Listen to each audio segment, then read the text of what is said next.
So yellow in, let's equal qualities versus white. Sure. Which is more expensive? So we'll talk about the yellows to begin with. Yellows start with light yellow, fancy yellow, fancy intense, and vivid. If we're gonna go to the least expensive, let's say light yellow, fancy light yellow, and let's take a 10 karat stone, for example. We're gonna be, give or take, in the $250,000. But if you're gonna go to a vivid, and not out of the world vivid, you're gonna be at, give or take, about 2 million, 2.5 million in a yellow. Now, in the same thing in a pink, let's say in a light pink, in a 10 karat, you're gonna be 1.5 million to 2 million.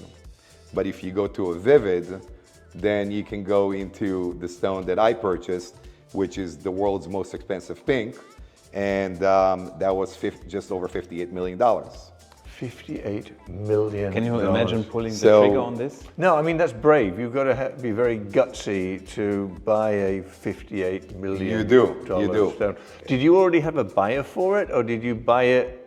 I did have already someone in line for it, yes, I did. But they could have changed their mind, right? Yes, they could have, but I don't think they would have. Okay. Yes.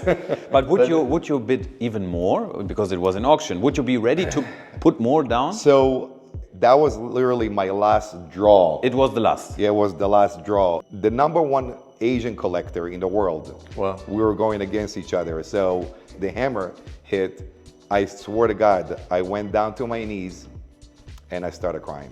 I'm nearly crying thinking about it. It was one of the happiest moments in my life, but it was also an hour later, one of the saddest moments. Why? I always wanted to buy the most expensive diamond in the world.